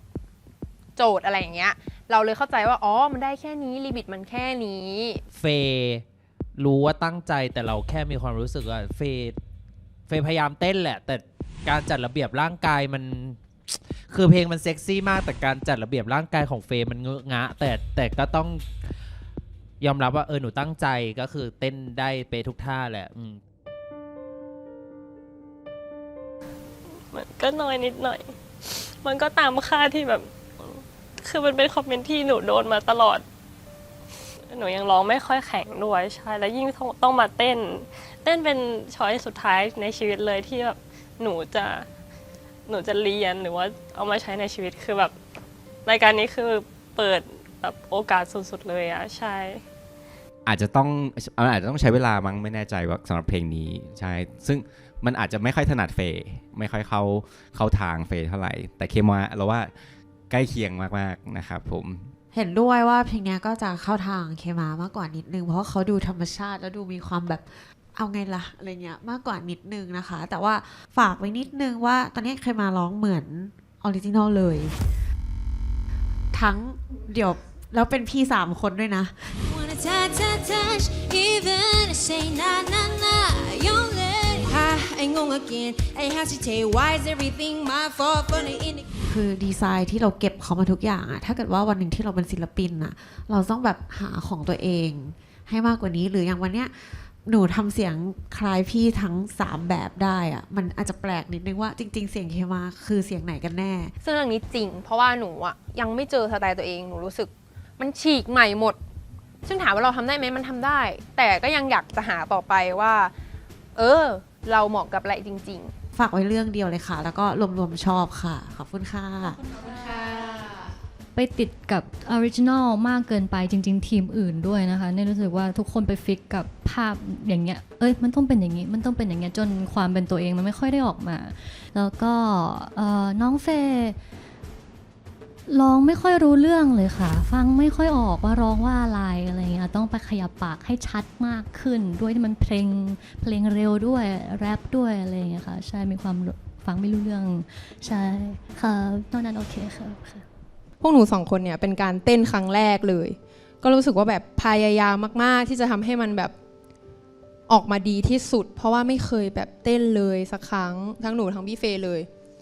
ใช่ค่ะอาจจะดูแบบแปลกๆนิดนึงแต่ก็ ตั้งใจค่ะมากๆ คือพยายามกันมากๆนัดกันซ้อมแบบบ่อยมากๆแล้วก็ขอบคุณมากๆที่ให้โอกาสมายืนตรงนี้จริงๆเพราะว่าแบบดีใจมากจริงๆค่ะมันเป็นโอกาสที่ดีมากจริง คือเพลงนี้พี่ว่าร้องยากมากเก่งมากแล้วนะคะ ขอบคุณเคมาและน้องเฟย์ค่ะ เอาจริงก็พอใจเพราะว่ามันเป็นครั้งแรกที่หนูได้ร้องแล้วก็เต้นครั้งแรกในชีวิตแล้วก็ให้คนอื่นแบบได้เห็นอะไรอย่างเงี้ยค่ะพี่มันแบบหนูได้ทำทุกอย่างเลยอะในสิ่งที่หนูแบบไม่ได้คิดว่าจะได้ทำอะก็เลยไม่เสียใจ คือโล่งมากๆเพราะว่าเหมือนแบบยกภูเขาออกจากอกมันเป็นความรู้สึกเหมือนว่าแบบเย่ทำได้แล้ว yes yes yes แบบสำเร็จไปอีกหนึ่งอย่างผลจะเป็นไงหนูไม่รู้แต่ว่าสำหรับหนูตั้งใจหนูรู้สึกว่าแบบความตั้งใจนี้มันได้ถูกแบบถ่ายทอดออกมาแล้วพอได้ลองทำแล้วมันแบบว้าวคุณแม่มันแบบเลิศเป็นฟิลนี้ คู่ต่อไปขอเชิญน้องมาร์คและน้องบอสค่ะ สวัสดีครับวันนี้น้องมาร์คและน้องบอสมาในเพลงไม่ตอบเลยนะจาก last one ค่ะ สวัสดีทุกคนนะคะ คือตอนนี้เพื่อนๆได้โจทย์เพลงกันไปหมดแล้วเดี๋ยววันนี้พี่จะให้โจทย์เลย แล้วก็คุยกับทีมเลย เราช่วยกันดีไซน์กันวันนี้เลย เดี๋ยวมาร์คจะคู่กับบอสในเพลงไม่ตอบเลยนะของ last one ดีใจนะครับแบบว่าดีใจกับโอกาสครั้งนี้ คือตอนแรกก็ไม่รู้ว่าจะเป็นแบบคู่แล้วก็คู่กับใคร ก็ดีใจขึ้นอีกเพราะว่าได้คู่กับมาร์คอะไรอย่างเงี้ยแบบว่าสนิทกันระดับหนึ่งพอมันคุยมันก็จะลงล็อกแบบเข้าขากันได้ดีมากขึ้นอะไรอย่างงี้สนุกดีครับเพราะว่าเอาคนที่คิดมาก2คนมาอยู่ด้วยกัน สวัสดีครับผมมาร์คอาชิตพลแต้สุวรรณอายุ19ปีครับเคยประกวดรายการ The Two Duo Boy Project ครับมันก็สนุกดีครับแบบตอนแรกผมก็เครียดมากเพราะว่าแต่ละคนเขาดูเก่งมากเลยอะไรอย่างเงี้ยครับเราเป็นแบบใครก็ไม่รู้แบบโนเนมอะครับแล้วจะไปสู้คนบางคนที่เขาแบบมีผู้ติดตามหรือว่ามีแฟนคลับหรือว่าคนเก่งๆนี้ได้ไงอะไรอย่างเงี้ยครับสุดท้ายก็ได้ที่2ครับผม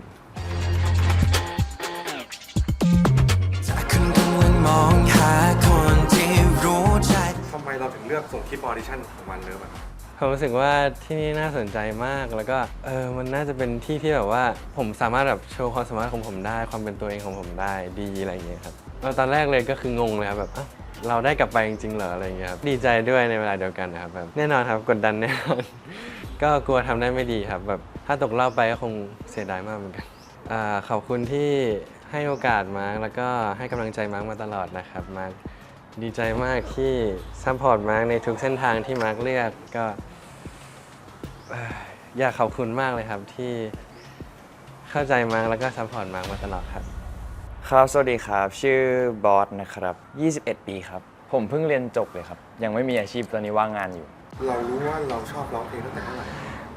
ผมรู้สึกชอบตอนประมาณม.4 ครับช่วงตอนนั้นอะสิ่งที่ฮิตเลยคือการเต้น cover dance อะไรเงี้ยแล้วผมก็แบบได้มีโอกาสไปลองเต้นอะไรแบบนั้นแล้วมันก็เริ่มรู้สึกชอบแต่ว่าแบบยังไม่เข้าใจว่าเราต้องทำอะไรยังไงถึงจะได้เงินจนแบบเริ่มอินฟูแล้วก็เก็บสะสมประมาณปี2นะครับไปเรียนร้องเพลงเต้นผม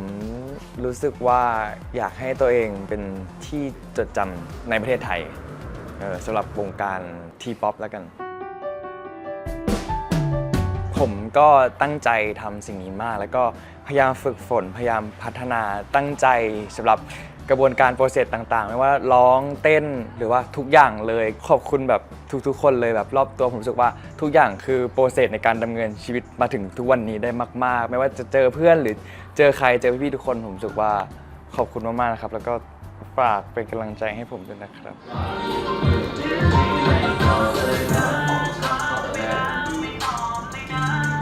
ได้ไหมคะสูงไปไหมสูงไปนิดนึงก็ได้ครับบอสแลบใช่ป่ะแบ่งแลบได้ป่ะ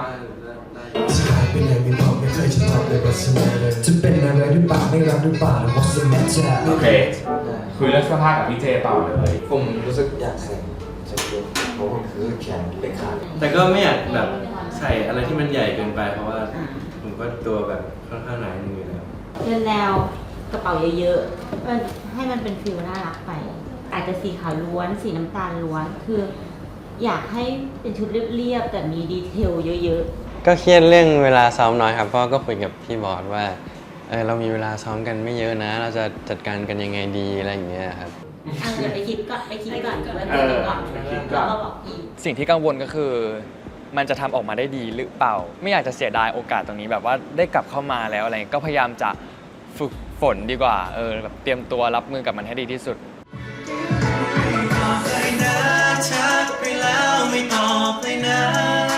อันเนี้ยเป็นมาจริงๆไม่ได้ในคันนี้เข้าพี่บอสท่านมุกอะท่านมุกสองครับอ๋อ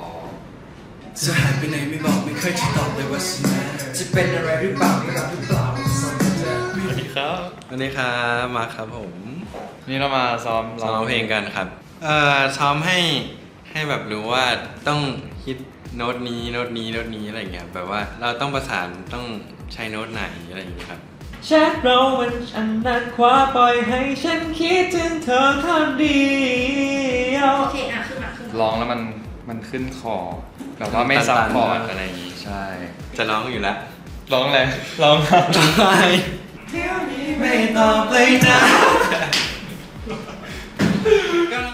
แล้วเธอก็ไม่เห็นตอบอยู่กับว่าฉันสำคัญดอกทีนึงนะของการ5 6 7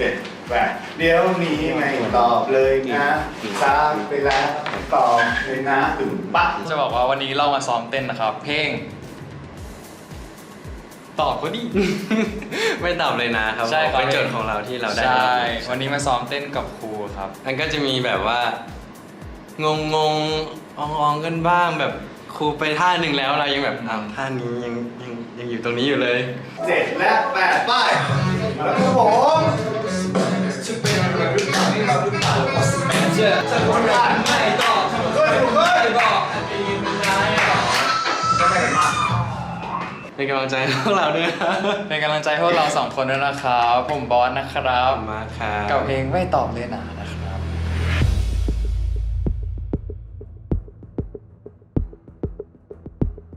ถ้าปัญหาใหญ่สำหรับโชว์ครั้งนี้ผมรู้สึกว่าอาจจะเป็นในเรื่องของการร้องกับโพสิชันร่างกายของผมที่แบบว่าบางทีเนี่ยมันอาจจะขยับตัวได้ไม่สุดแล้วก็พอมันขยับตัวไม่เต็มที่มันก็จะดูเหมือนแบบเต้นแบบเก๊กๆกังๆหรือว่าขยับตัวแบบกลัวๆแล้วก็ไม่รู้ว่าจะตื่นเต้นหรือเปล่าวันจริงด้วยแบบนี้ใช่ครับ มันก็ตื่นเต้นครับเพราะว่าได้ลองกับไมค์จริงๆแล้วก็อินเอียร์จริงๆด้วยครับมีปัญหาเช่นเสียงขาดเสียงกระตุกบ้างอะไรเงี้ยทำให้อาจจะตกใจหรือว่ามันเป็นอะไรที่แบบคาดไม่ถึงว่ามันจะเกิดขึ้นบางทีร้องอยู่จะจบเพลงแล้วมันค่อยเสียงขาดก็เป็นเมื่อกี้ตอนเริ่มเพลงผมได้ยินเสียงตัวเองแล้วอะ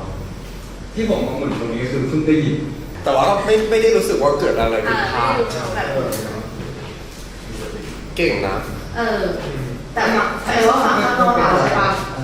ฝั่งข้างนอกเอาใช่ปะใช่วันนี้เราแอบมาซ้อมครับเพราะว่าเพื่อนๆที่เหลือไม่รู้ว่าเรามาใช่ตอนนี้เพื่อนกลับกันหมดแล้วนะครับตอนนี้มีแค่พวกเราแล้วทุกคนพร้อมดูนะครับแต่ผมไม่พร้อมโชว์ผมรู้สึกโอเคกับน้องมากๆนะครับแล้วก็ดีใจมากๆที่ได้น้องเป็นคู่ซ้อมกับน้องก็คือแบบมีการอัปเดตตลอดเวลาแบบคุยกันส่วนตัวแล้วก็ดูกันและกันว่าแบบควรปรับปรุงตรงไหนกันบ้างโดยรวมผมรู้สึกว่าแฮปปี้กับน้องคนนี้มากๆเลยก็อยากบอกว่าพี่บอสเก่งมากแล้วก็เห็นว่าพี่บอสก็พยายามเต็มที่เหมือนกันเหมือนที่มาก็เต็มที่เรา2 คนก็เต็มที่ไปด้วยกันครับก็อยากให้ได้เข้าไปด้วยกันครับแล้วก็ได้ทำงานร่วมกันครับผมรู้สึกอยากขอบคุณกับทุกๆกำลังใจไม่ว่าจะเพื่อนหรือว่าใครก็ตามแบบทุกๆคนเลยแบบว่าผมได้มาถึงตรงนี้แบบว่าด้วยโอกาสหลายๆอย่างเนาะก็อยากให้รอดูว่าไอ้ไม่ตอบเลยนะเนี่ยที่ผมโชว์กับมาร์คเนี่ยมันจะแบบออกมาดีมากน้อยแค่ไหนอยากให้ลองติดตามก็คงอยากขอบคุณที่เป็นกำลังใจให้มาแบบจนถึงทุกวันนี้ไม่ว่ามาจะเลือกก้าวไปทางไหนก็ยังซัพพอร์ตมาร์คอยู่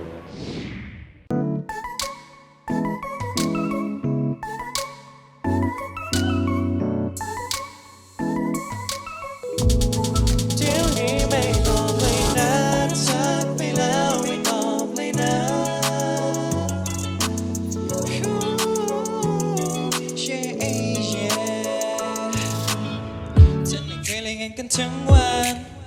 ทำอะไรกันเล่าให้ฉันฟัง คิดถึงจังพี่ก็ตอบคิดถึงจังคุยกันงุ้งงิ้งสุดจะมุ้งมิ้ง yeah ก็คุยกันมาอยู่ดีๆเราไม่รู้ยังไงละตอนนี้คือบอกให้รอ17 นาทีตรงนี้ต้องรอไม่นานเป็นปีทำไรอยู่ครับคือที่ทักเธอตอนบ่ายรอเวย์ยาวๆมาอีกทีตอน good night ทำมาเท่าไรก็ไม่ตอบทำมาเท่าไรก็ไม่บอกให้ไปยังไม่ได้หรอมึงลองระวังเดี๋ยวนี้ไม่ตอบเลยนะทักไปแล้วไม่ตอบเลยนะแชทเรามันช่างนักความปล่อยให้ฉันคิดถึงเธอข้างเดียวอ่านแล้วเธอก็ไม่เห็นตอบยังกับว่าฉันมันไม่สำคัญหรอกทำอย่างนี้ใจคอไม่ดีรู้เปล่า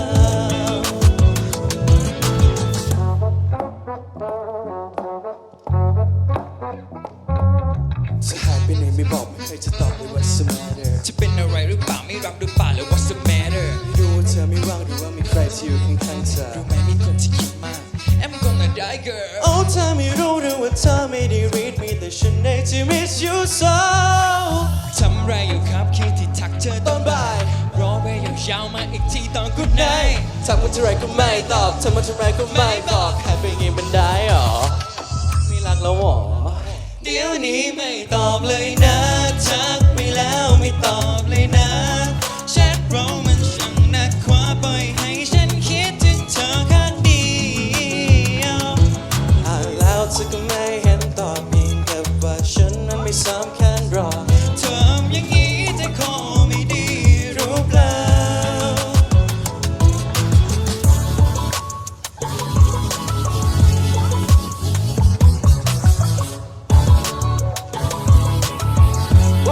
เดี๋ยวนี้ไม่ตอบเลยนะทักไปแล้วไม่ตอบเลยนะแชทเรามันช่างนักขวาปล่อยให้ฉันคิดถึงเธอข้างเดียวอ่านแล้วเธอก็ไม่เห็นตอบยังกับว่าฉันมันไม่สำคัญหรอกทำอย่างนี้จะขอไม่ดีรู้เปล่า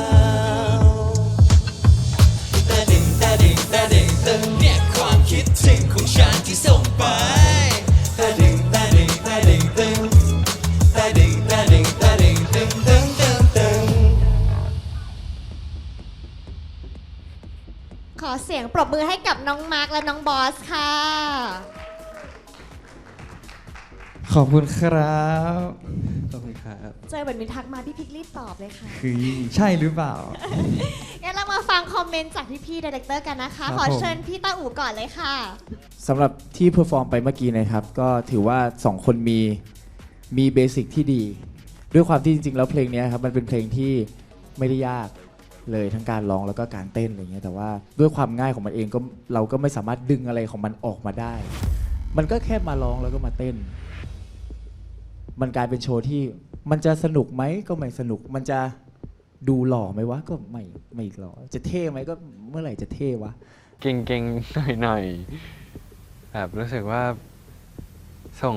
อารมณ์ส่ง energy ให้กรรมการหรือคนดูได้อาจจะยังไม่มากพออะไรอย่างเงี้ยครับ ดีเทลหลายๆอย่างของเพลงเนี่ยก็อย่างที่เขาบอกว่าเพลงไม่ได้ยากเลย แต่ว่าผมอาจจะดึงศักยภาพของเพลงเนี้ยที่มันอาจจะทำอะไรได้มากกว่านี้มาใช้ได้ไม่หมดด้วย อาจจะส่งไปไม่ถึงพี่ๆเขา จริงๆ สิ่งที่เป็นข้อดีแล้วของมาร์คกับบอสคือร้องได้เต้นได้แล้ว แต่เห็นว่ากังวล ถ้าทำได้แล้วทำให้มันมั่นใจทำให้มันชินไปเลย อันนี้คือสิ่งที่มันจะต้องเอาไปพัฒนาต่อไป แต่มีพื้นฐานที่ดีแล้วขอบคุณครับ ก็คือใช่อย่างที่พี่อู๋บอกค่ะ ก็คือรู้สึกว่าน้องอ่ะร้องได้เต้นได้ แต่ว่าทำไมมันถึงไม่รู้สึกว่าเสน่ห์ของน้องอ่ะส่งมาถึงเราก็ไม่รู้ จริงๆน้องอ่ะคือหล่อด้วยนะ แล้วก็เต้นก็ได้ร้องก็ไม่ได้แย่ แต่ว่าอยากจะบอกว่าสิ่งที่สำคัญเวลาที่เพลงประมาณเนี้ยตอนที่พี่ดู last one perform เพลงเนี้ยตอนที่ทำอ่ะเราต้องการเพลงที่โชว์เสน่ห์ของ last one ให้ทุกคนเห็นและรักเขา ซึ่งพี่รู้สึกว่าน้องๆอ่ะทำสำเร็จทุกคนสามารถที่จะแบบเล่นหูเล่นตาหรืออะไรเงี้ยแล้วก็ทำให้ทุกคนแบบรู้จัก last one ในอีกมุมหนึ่งที่เฮ้ยวงนี้มันมีเสน่ห์อะไรเงี้ยซึ่งอันเนี้ยวันเนี้ยพี่คาดหวังจะเห็นสิ่งนั้นจากเราถ้าเกิดเราไปเป็นศิลปินนะคะก็อยากจะฝากเรื่องนี้ไว้ค่ะ ผมเห็นด้วยนะครับว่าโอเคบนโชว์เราอาจจะ รู้สึกว่าโอเคมากๆแล้วแต่จริงๆอะเนื้อตาที่เขาเห็นเราอะมันอาจจะแบบไม่ได้เป็นแบบที่กล้องเห็นก็ได้จริง ๆแล้วอะคือถ้าอินเนอร์มันสนุกไม่สุดอะผมว่ากรรมการก็อาจจะรับรู้ได้ว่าไม่สุด energy มันนัวๆนิดนึงครับใช่มันก็เลยยังไม่ค่อยรับรู้ได้ถึงเสน่ห์ของน้องๆเท่าไหร่นะครับแต่ว่าก็มีอันนึงที่เรารู้สึกว่าเราชอบนะก็คือตอนพาร์ทแรปเรารู้สึกว่าพอเป็นพาร์ทแรปที่สั้นๆตรงนั้นนะเรารู้สึกว่าอันนี้น่าสนใจจะหายไปไหนไม่บอกไม่เคยจะตอบเลย What's the matter จะเป็นอะไรหรือเปล่าไม่รักหรือเปล่าหรือ What's the matter ไม่รู้ว่าเธอไม่ว่างหรือว่ามีใครที่อยู่ข้างๆเธอรู้ไหมมีคนที่คิดมาก I'm gonna die girl ก็สู้ต่อไปครับเป็นกำลังใจให้ในโชว์ต่อๆไปนะครับขอบคุณครับขอบคุณครับ อย่างแรกที่พี่ชอบที่มาร์คมีมาตลอดคือความพยายามแล้วพี่ก็เกลียดมากที่สุดคือความกังวลมาร์คจะมีมาให้พี่ตลอดเวลาไม่เข้าใจเหมือนกันทำไมแล้วก็พี่ไม่ค่อยชอบมาร์คชุดนี้ไม่ค่อยหล่ออะไรเงี้ยแต่กับบอสหล่อมากวันเนี้ยแบบดูดีมากกูมมิ่งมาดีมากอะไรเงี้ยทั้งที่ก่อนหน้านั้นไม่รู้คืออะไรแบบยังไม่ค่อยเห็นเสน่ห์ในตัวหนูเท่าไหร่อะไรเงี้ยแต่วันนี้พี่สำหรับพี่แค่รู้สึกว่าหนูมีเสน่ห์มากขึ้นอะไรเงี้ยในฐานะที่หนูจะมาแทนที่คนอื่นอะไรเงี้ยหนูคิดว่าโชว์ของหนูวันเนี้ยทำได้ดียังผมรู้สึกแฮปปี้กับสิ่งที่โชว์ไปเมื่อกี้แบบมากๆไปหน้าอย่างนั้นนะลูกรู้สึกว่า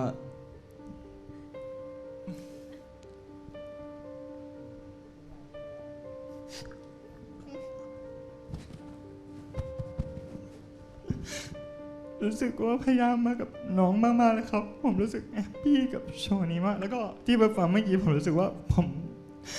ชอบเมื่อกี้มากๆรู้สึกว่าแฮปปี้ก็เต็มที่กับ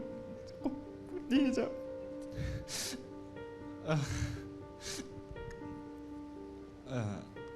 ะให้พี่ๆได้ดูครับผมรู้สึกแฮปปี้แล้วก็ชอบที่โชว์เมื่อกี้มากๆจริงๆครับมันก็ไม่รู้ว่ามันจะดีสุดในสายตาคนดูหรือว่ากรรมการหรือยังแต่ว่ามันก็รู้สึกว่าทำเต็มที่ที่สุดเท่าที่จะทำได้แล้วครับแต่พยายามที่สุดแล้วครับก็รู้สึกว่าแฮปปี้กับตรงนี้ที่ทำแล้วครับผมอาจจะอยู่กับตัวเองมากเกินไปแล้วมันไม่ได้ส่งมาจนถึงคนดูพี่คิดว่าเป็นปัญหานั้นด้วยอะไรอย่างเงี้ยค่ะอาจจะต้องไปลองหาตัวเองในเวย์ใหม่ๆดูค่ะขอบคุณครับขอบคุณครับพี่พีเป็นกำลังใจให้นะคะขอบคุณน้องมาร์คน้องบอสนะคะขอบคุณครับไม่เป็นไรในวันนี้เรารู้ปัญหารู้อะไรต่างๆแล้วว่าเราควรแก้ตรงไหนเรามีข้อผิดพลาดตรงไหนเอาไปพัฒนาตัวเองต่อไปครับทุกอย่างที่ทำรู้สึกว่ามันเพอร์เฟกต์กับที่ซ้อมมามากๆแล้วรู้สึกแฮปปี้แล้วก็โล่งมากๆแล้วก็รู้สึกว่าแบบมีความสุขหลังโชว์เสร็จด้วยผ่านไปแล้ว4โชว์ในสัปดาห์นี้ต้องบอกเลยนะครับว่างานนี้นอกจากผู้เข้าแข่งขันจะต้องร้องต้องเต้นแล้วพวกเขาได้มีส่วนร่วมอีกหลายๆอย่างมากในการทำโชว์แต่ก็ถือว่าทุกคนทำออกมาได้อย่างเต็มที่เลยแหละครับในสัปดาห์หน้ามาติดตามกันต่ออีก6โชว์ครับมาดูกันว่าผู้เข้าแข่งขันจะเตรียมอะไรมาให้เราได้ดูกันบ้างปัญหาแรกคืออินเอียร์สายเหวี่ยงเลยทั่วตัวแพทเทิร์นกระจายเละหมดแต่ว่าพอไปถึงคลาสเรียนก็น้องก็คือน้ำตาคลอแล้วก็ไหลออกมาเลยแล้วก็แบบเดลกังวลกับพี่พิม หนูอยากเก่งขึ้นกว่านี้แล้วหนูก็ไม่อยากรู้สึกว่าหนูเป็นภาระของใครค่ะเราโดนด่าแปลว่าเขามองเห็นเรา